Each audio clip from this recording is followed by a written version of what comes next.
Hello दोस्तों, स्वागत है आपका एक बार फिर आपके अपने यूट्यूब चैनल उत्तराखंड 360 में। कैसे हैं आप सब लोग? आशा है आप सभी बहुत अच्छे होंगे और बहुत अच्छी आपकी तैयारी चल रही होगी। पॉजिटिव रहिए, जितना हो सके उतना रिवीजन कीजिए। हम भी अपनी वीडियोस के माध्यम से आपको रिवीजन करा रहे हैं। बढ़ते हैं आज के महत्वपूर्ण सेशन की ओर। आज का आपका पहला प्रश्न है दोस्तों, कार्तिकेयपुर राज्य में महासंधि विग्रहिक कौन सा पद था? ऑप्शन है आपके सेनानायक, विदेश मंत्री, डाक प्रमुख, रसोइया। इसका आपका सही आंसर है दोस्तों विदेश मंत्री। कार्तिकेयपुर राज्य में महासंधि विग्रहिक जो पद था वह आज के विदेश मंत्री के समतुल्य था। ठीक है दोस्तों, ध्यान रखेंगे महासंधि विग्रहिक किसका पद था? विदेश मंत्री का, और कार्तिकेयपुर राज्य में। बढ़ते हैं आगे। अगला प्रश्न है दोस्तों आपका, कुमाऊं में टमटा सुधार सभा का गठन कब हुआ? ऑप्शन है आपके 1902, 1903, 1904 या फिर 1905। तो कुमाऊं में टमटा सुधार सभा का जो गठन हुआ दोस्तों, यह हुआ आपका 1905 में। ऑप्शन नंबर 4 आपका सही है। 1905 में कुमाऊं में टमटा सुधार सभा का गठन हुआ था। बढ़ते हैं आगे। अगला प्रश्न है दोस्तों आपका, स्थापत्य कला एवं मूर्ति कला की दृष्टि से कुमाऊं का स्वर्ण काल किसके शासन काल को कहा जाता है? ऑप्शन है आपके परमार वंश, चंद वंश, गोरखा काल या फिर कत्यूरी वंश। तो आंसर है दोस्तों आपका कत्यूरी वंश। देखिए दोस्तों, स्थापत्य कला जो भवन निर्माण शैली, मतलब विभिन्न प्रकार के जो भवनों का निर्माण किया गया और जो बहुत ही अच्छी कलाकृतियाँ उसमें उकेरी गई, और जो मूर्ति और जो मंदिर उस समय निर्माण हुए, जो मंदिर निर्माण का जो स्थापत्य कला, भवन निर्माण का जो स्वर्णकाल कहा जाता है, ये कत्यूरी शासन को कहा जाता है। ठीक है दोस्तों, ध्यान रखेंगे। बढ़ते हैं आगे। अगला प्रश्न है दोस्तों आपका, 1919 के रॉलेट एक्ट के विरुद्ध किसने आंदोलन किया? 1919 के रॉलेट एक्ट के विरुद्ध निम्न में से किसने आंदोलन किया? ऑप्शन है आपके गोविंद बल्लभ पंत, बुद्धि बल्लभ पंत, बद्रीदत्त पांडे और हरगोविंद बल्लभ पंत। तो आपका आंसर है दोस्तों 1919 जो रॉलेट एक्ट हुआ था, जिसका विरोध किया गया था हमारे नेताओं द्वारा, उसमें से हमारे उत्तराखंड से एक प्रमुख थे, वे थे आपके गोविंद बल्लभ पंत, जीबी पंत। इन्होंने भी 1919 के रॉलेट एक्ट का विरोध किया था। बढ़ते आगे। अगला प्रश्न है दोस्तों आपका, 1935 में स्थापित बाल सभा के संस्थापक हैं? ऑप्शन है आपके पीताम्बर दत्त, सत्यप्रसाद रतोड़ी, तारा दत्त या फिर बद्री दत्त। तो आंसर है दोस्तों आपका ऑप्शन नंबर 2 सत्यप्रसाद रतोड़ी। सत्यप्रसाद रतोड़ी द्वारा 1935 में बाल सभा का गठन हुआ। ठीक है दोस्तों, ध्यान रखेंगे, बाल सभा का गठन कब हुआ? 1935 में, और किसके द्वारा? सत्यप्रसाद रतोड़ी जी के द्वारा। बढ़ते हैं आगे। अगला प्रश्न है दोस्तों आपका, निम्न में से पुरुषार्थ के संपादक हैं? पुरुषार्थ एक पत्रिका थी। तो ऑप्शन है आपके गिरिजा दत्त, बद्री दत्त, दोनों या फिर इनमें से कोई नहीं। तो आंसर है दोस्तों आपका गिरिजा दत्त द्वारा पुरुषार्थ संपादित किया गया था। ठीक है दोस्तों, बढ़ते हैं आगे। देखिए दोस्तों, जो गिरिजा दत्त है, यह गिरिजा दत्त नैथानी है। ठीक है, ध्यान रखेंगे, गिरिजा दत्त नैथानी। बढ़ते हैं आगे। अगला प्रश्न है दोस्तों आपका, रुधिर कुंड स्थित है? ऑप्शन है आपके रुद्रप्रयाग, चमोली, टिहरी या फिर उत्तरकाशी। तो रुधिर कुंड दोस्तों आपका केदारनाथ में स्थित है, रुद्रप्रयाग में। ठीक है दोस्तों, ध्यान रखेंगे। बढ़ते हैं आगे। अगला प्रश्न है दोस्तों आपका, एटकिंसन द्वारा कत्यूरी शब्द का सर्वप्रथम प्रयोग कब किया गया? देखिए दोस्तों, ये सारे जो क्वेश्चंस अभी इस सीरीज में आप देख रहे हैं ना, ये पिछले एग्जाम्स में पूछे गए हैं। ठीक है दोस्तों, तो इन्हें हल्के में मत लीजिएगा, इन्हें याद ज़रूर कीजिएगा, इन्हें रिवीजन ज़रूर कीजिएगा। आज का नेक्स्ट जो प्रश्न है आपका, ये है एटकिंसन द्वारा कत्यूरी शब्द का सर्वप्रथम प्रयोग कब किया गया? ऑप्शन है आपके 1882 में, 1883 में, 1884 में और 1885 में। तो इसका जो राइट आंसर है आपका दोस्तों ऑप्शन नंबर 3 है, 1884 में। कत्यूरी जो शब्द है इसका सर्वप्रथम प्रयोग एटकिंसन ने किया था और कब किया था? 1884 में। ठीक है, बढ़ते हैं आगे। अगला प्रश्न है दोस्तों आपका, बंगाल के किस शासक ने गढ़वाल पर आक्रमण किया था? ठीक है, बंगाल के किस शासक ने गढ़वाल पर आक्रमण किया था? ऑप्शन है आपका धर्मपाल ने, दूसरा ऑप्शन है देवपाल ने, दोनों ने, या फिर इनमें से किसी ने नहीं किया था। तो इसका जो आंसर है दोस्तों आपका है आपका धर्मपाल। ठीक है दोस्तों, नालंदा अभिलेख से पता चलता है, नालंदा अभिलेख से पता चलता है दोस्तों कि धर्मपाल ने गढ़वाल पर आक्रमण किया था। ठीक है दोस्तों, ध्यान रखेंगे। बढ़ते हैं आगे। अगला प्रश्न है दोस्तों आपका, निम्न में से अल्मोड़ा अखबार का संपादक नहीं था। निम्न में से अल्मोड़ा अखबार का संपादक कौन नहीं था? ऑप्शन से आपकी इम्तियाज अली, बुद्धि बल्लभ पंत, सदानंद सनवाल, या फिर गोविंद बल्लभ पंत, जीबी पंत। तो इसका जो राइट आंसर है दोस्तों ऑप्शन नंबर 4 है गोविंद बल्लभ पंत। गोविंद बल्लभ पंत ने अल्मोड़ा अखबार का संपादन नहीं किया, बाकी इन तीनों द्वारा कराया गया था। ठीक है, इन्होंने संपादित किया था अल्मोड़ा अखबार। देखिए दोस्तों, अल्मोड़ा अखबार के जो अन्य संपादक हैं वे हैं आपके जीवानंद जोशी, विष्णुदत्त जोशी और बद्रीदत्त पांडे। इनका नाम भी आप ध्यान रखेंगे।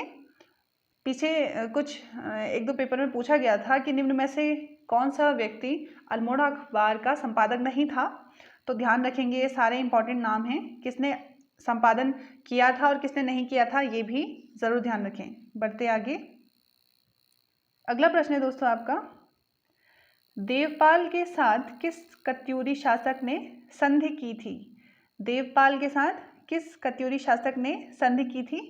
ऑप्शन है आपके भूदेव, ललित सूरदेव, इष्टगण, या फिर बसंत देव। तो इसका जो आंसर है दोस्तों आपका वो है ललित सूरदेव। देखिए दोस्तों, देवपाल ने कुमाऊं पे आक्रमण किया था। उस समय ललित सूरदेव शासन कर रहे थे और ललित सूरदेव ने देवपाल के साथ फिर संधि कर ली।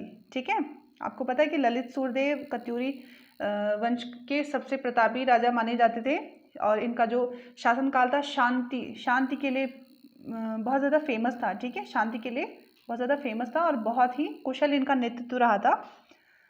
तो ध्यान रखेंगे, देवपाल के साथ किस कत्यूरी शासक ने संधि की थी? तो ये थे आपके ललित सूरदेव। बढ़ते हैं आगे। अगला प्रश्न है दोस्तों आपका, सत्यपथ कहाँ से निकलता था? ठीक है, ऑप्शन से आपके लेंसडॉन से, कोटद्वार से, अल्मोड़ा से, या फिर हल्द्वानी से।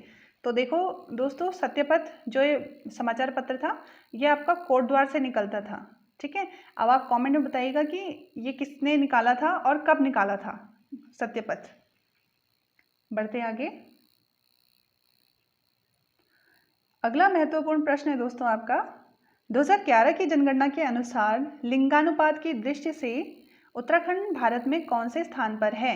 2011 की जनगणना के अनुसार। देखिए दोस्तों, लिंगानुपात हो गया, साक्षरता हो गया, ये आपके बहुत ही इम्पॉर्टेंट पॉइंट होते हैं ये जनगणना की दृष्टि से, तो इन्हें आप ज़रूर याद करके जाइएगा। ऑप्शन से आपके 12वें स्थान पर था, 13वें स्थान पर, 14वें स्थान पर, या फिर 15वें स्थान पर। तो इसका राइट आंसर है आपका दोस्तों 13वें स्थान पर। 2011 की जनगणना के अनुसार लिंगानुपात की दृष्टि से उत्तराखंड भारत में 13वें स्थान पर था। ठीक है दोस्तों, और अगर हम उत्तराखंड की बात करें तो सर्वाधिक लिंगानुपात वाला जिला कौन सा है आपका? अल्मोड़ा। ठीक है दोस्तों, बढ़ते हैं आगे। अगला प्रश्न है दोस्तों आपका, ये भी 2011 की जनगणना के अनुसार ही है। ठीक है, 2011 की जनगणना के अनुसार सर्वाधिक एससी साक्षरता वाला जिला कौन सा है? ऑप्शन से आपके देहरादून, पौड़ी, नैनीताल, रुद्रप्रयाग। तो इसका जो राइट आंसर है दोस्तों वो है आपका नैनीताल। नैनीताल सर्वाधिक एससी साक्षरता वाला जिला है। ठीक है, बढ़ते हैं आगे। अगला प्रश्न है दोस्तों आपका, रस्किन बॉन्ड को साहित्य अकादमी पुरस्कार कब दिया गया? रस्किन बॉन्ड एक जाने माने लेखक हैं, हमारे उत्तराखंड से ही हैं। इनको साहित्य अकादमी पुरस्कार कब दिया गया? ऑप्शन हैं आपके 1992, 1993, 1994, 1995। तो इसका आंसर है दोस्तों आपका 1992। 1992 में रस्किन बॉन्ड को साहित्य अकादमी पुरस्कार दिया गया, ध्यान रखेंगे। ठीक है, बढ़ते हैं आगे। अगला प्रश्न है दोस्तों आपका, शहीद जनरल विपिन रावत किस बटालियन के थे? ठीक है, शहीद जनरल विपिन रावत किस बटालियन के थे, जो कि हमारे देश के पहले CDS थे। ठीक है, ऑप्शन है आपके 5/11 Gorkha rifles, 11/5 Gorkha rifles, 4/11 Gorkha rifles, या फिर 11/4 गोरखा राइफल्स। तो इसका जो आंसर है दोस्तों आपका वह है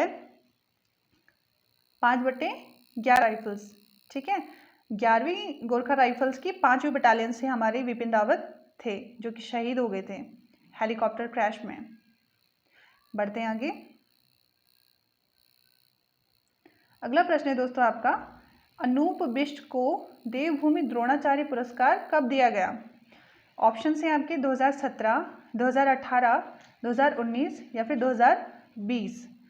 तो इसका आंसर है दोस्तों आपका ऑप्शन नंबर 2, 2018 में अनूप बिष्ट को देवभूमि द्रोणाचार्य पुरस्कार दिया गया। और जो अनूप बिष्ट हैं दोस्तों, ये आपके एथलेटिक्स कोच हैं। ठीक है दोस्तों, एथलेटिक्स कोच। और आपको पता है कि जो द्रोणाचार्य पुरस्कार है ये गुरु को दिया जाता है। ठीक है, तो ध्यान रखेंगे। बढ़ते हैं आगे। अगला प्रश्न है दोस्तों आपका, निम्न में से किस जनपद में सबसे कम जनसंख्या है? ऑप्शन है आपके देहरादून, हरिद्वार, बागेश्वर या फिर पिथौरागढ़। तो इसका आंसर है दोस्तों आपका, इन ऑप्शंस के अकॉर्डिंग सबसे कम जो जनसंख्या है वह है आपकी बागेश्वर जनपद की। ठीक है दोस्तों, देखिए दोस्तों, इस प्रकार के क्वेश्चंस को बहुत ध्यान से पढ़ने की ज़रूरत होती है। कहीं आप मतलब कई स्टूडेंट्स ऐसे होते हैं ना जो कि इस क्वेश्चन को याद करेंगे, उसके बाद अगर क्वेश्चन आ जाएगा कि 2011 की जनगणना के अनुसार उत्तराखंड में सबसे कम जनसंख्या किस जनपद की है, उत्तराखंड की बात जब आ जाएगी तो भी वो बागेश्वरी करके आ जाएंगे, जो कि गलत होगा। ठीक है, उत्तराखंड की जनगणना जब हम बात करते हैं तो सबसे कम जनसंख्या है जो वह रुद्रप्रयाग की है। रुद्रप्रयाग की सबसे कम जनसंख्या है, किंतु इस क्वेश्चन में बात की जा रही है इन ऑप्शंस के अकॉर्डिंग। ठीक है, इन ऑप्शंस में सबसे कम जनसंख्या किसकी है, तो ध्यान रखेंगे, क्वेश्चन को ध्यान से पढ़ेंगे और उसके बाद ही आंसर देंगे। ठीक है, और पूछा क्या जा रहा है और क्वेश्चन किस प्रकार घुमाया जा रहा है उस चीज़ को भी समझने का प्रयास करेंगे। तो इन ऑप्शंस में से अगर हम बात करते हैं सबसे कम जनसंख्या किसकी है, तो इसका आंसर है आपका बागेश्वर। ठीक है दोस्तों, बढ़ते हैं आगे। अगला प्रश्न है दोस्तों आपका, गोखले नामक आभूषण किस अंग में धारण किया जाता है? गोखले नामक आभूषण, ऑप्शन है आपके गले में, कान में, बाजू में या फिर उंगलियों में। तो दोस्तों जो गोखले नाम का आभूषण है यह बाजू में धारण किया जाता है। ठीक है दोस्तों, आभूषणों से भी प्रश्न पूछे जाते हैं, तो ध्यान रखेंगे। बढ़ते हैं आगे। अगला प्रश्न है दोस्तों आपका, उदय शंकर नृत्य एवं नाट्य अकादमी की स्थापना कब हुई? उदय शंकर नृत्य एवं नाट्य जो अकादमी है दोस्तों, ये है आपका अल्मोड़ा जनपद में। और इसकी स्थापना कब हुई? ऑप्शन है आपके 2002, 2003, 2004 या फिर उपरोक्त में से कोई नहीं। तो इसका आंसर है दोस्तों आपका ऑप्शन नंबर 2, 2003 में उदय शंकर नृत्य एवं नाट्य अकादमी स्थापित की गई। ठीक है दोस्तों, अगर आप ऑप्शंस को ध्यान से देखेंगे तो जिस प्रकार परीक्षा में कंफ्यूजिंग ऑप्शन डाले जाते हैं उसी प्रकार मैंने भी यहाँ पे कोशिश की है। यहाँ पे 1 है और 2002 मैंने आपको यहाँ पे ऑप्शन दिया है, जैसे यहाँ पे 2 है तो मैंने यहाँ पे आपको ऑप्शन दिया 2003, और यहाँ पे ऑप्शन नंबर 3 है तो आपको 2004 ऑप्शन दिया है। और इस प्रकार जब कंफ्यूजिंग ऑप्शन रहते हैं उनका जो सीरियल नंबर होता है ऑप्शंस का और जो हमारा क्वेश्चन आंसर का ऑप्शन होता है, ये जब हम अपनी OMR शीट में भर दें ना दोस्तों तो कंफ्यूज हो जाते हैं। तो इसलिए ध्यान से देखेंगे और चेक करके बाद मतलब 1-2 बार चेक कर लेना अच्छे से, उसके बाद ही आप अपनी OMR शीट में फिल करना। ठीक है, इसी कारण मैंने यहाँ पे आपको जो है ऑप्शंस दिए हैं दोस्तों, ये इस प्रकार दिए हैं, 1 का 2002, 2 का 2003 ऑप्शन नंबर। ठीक है, समझ पा रहे होंगे। बढ़ते हैं आगे। अगला प्रश्न है दोस्तों आपका, शिव की संहारक रूपक मूर्ति कहाँ से मिली है? ऑप्शन है आपके केदारनाथ से, लाखा मंडल से, जागेश्वर से या फिर हरिद्वार से? तो आपका आंसर है दोस्तों, शिव की संहारक रूपक जो मूर्ति है यह मिली आपकी लाखा मंडल से। ठीक है दोस्तों, लाखा मंडल है आपका देहरादून में। और दोस्तों केदारनाथ से वज्रासन मुद्रा में मूर्ति मिली है शिव की। ठीक है, तो इस प्रकार भी प्रश्न पूछा गया है पिछले कुछ एग्जाम्स में, तो ध्यान रखेंगे। शिव की संहारक मूर्ति कहाँ से मिली है? लाखा मंडल से। बढ़ते हैं आगे। अगला प्रश्न दोस्तों आपका, किस मेले में धनुष बाणों से रोमांचकारी युद्ध, उस युद्ध को कहते हैं ठोठा खेलना। ठीक है, होता है, ठोठा खेलना होता है। ठीक है, फिर से पढ़ती हूँ एक बार क्वेश्चन, सॉरी। किस मेले में धनुष बाणों से रोमांचकारी युद्ध, जिसे स्थानीय भाषा में ठोठा खेलना कहते हैं, होता है? किस में होता है ये युद्ध? ऑप्शन से आपकी मेला है आपका, ऑप्शन में श्रावणी मेला, देवी धुरा मेला, बग्वाली मेला या फिर बिस्सू मेला। तो इसका आंसर है दोस्तों आपका बिस्सू मेला। देखिए दोस्तों, बिस्सू मेला आपका ये देहरादून में लगता है। और इसमें क्या होता है, धनुष बाणों से युद्ध, मतलब ऐसे खेल लाइक मतलब खेलते हैं वो, उससे एक मनोरंजन के लिए। तो जो ये धनुष बाणों से युद्ध किया जा रहा है ना दोस्तों, ये क्या हो जाता है आपका, इसको कह देते हैं ठोठा खेलना युद्ध। ठीक है, लाइक इस तरह से। तो ध्यान रखेंगे किस मेले में होता है ये? बिस्सू मेले में। और धनुष बाण का जो ये युद्ध है इसको क्या बोलते हैं? ठोठा खेलना। इस तरह से लीजिए, ये रहे आपके धनुष बाण। बढ़ते हैं आगे। अगला प्रश्न है दोस्तों आपका, नंदा राजजात यात्रा में किस स्थान पर कुमाऊं के लोग अपनी कुल देवी की डोलियों के साथ यात्रा में सम्मिलित होते हैं? मतलब किस स्थान पर नंदा देवी राजजात जो यात्रा शुरू होती है, तो किस स्थान पर कुमाऊं के लोग भी उस यात्रा में सम्मिलित होते हैं? ठीक है, शुरू से नहीं होते, बीच में एक पड़ाव आता है, वहां पर सम्मिलित होते हैं। तो ऑप्शन है आपके कांसुआ में, बुधानगढ़ में, नंदकेसरी में या फिर निम्न में से कोई नहीं। तो इसका आंसर है दोस्तों आपका नंदकेसरी में। देखिए, जब नंदा राजजात यात्रा 12 वर्ष बाद आयोजित की जाती है, तो कुमाऊं के लोग नंदकेसरी नामक स्थान पर, ये गलत हो रहा है, यहाँ से सपोर्ट नहीं कर रहा। आपको पता है कि पश्चिम में गढ़वाल है और पूर्व में क्या है हमारा कुमाऊं। तो नंदकेसरी स्थान पर, यहाँ पे मान लीजिए। ठीक है, नंदकेसरी स्थान पर जो कुमाऊं के लोग हैं वे अपनी कुल देवियों के डोली के साथ नंदकेसरी स्थान पर जब आते हैं, पहुंचते हैं, तो यहाँ पे वो नंदा राजजात में शामिल हो जाते हैं। ठीक है, ध्यान रखेंगे नंदकेसरी स्थान। बढ़ते हैं आगे। अगला प्रश्न है दोस्तों आपका, उत्तराखंड में पहली बार वन पंचायतों का गठन कब हुआ? ऑप्शन है आपके 1932, 33, मतलब 1933, 1931 या फिर 1930। तो इसका राइट आंसर है दोस्तों आपका ऑप्शन नंबर 3, 1931 में उत्तराखंड में पहली बार वन पंचायतों का गठन हुआ। अब आप बताएंगे कि उत्तराखंड में वन पंचायतों में महिलाओं को कितना आरक्षण मिला है? ठीक है, कितने प्रतिशत का आरक्षण मिला है महिलाओं को?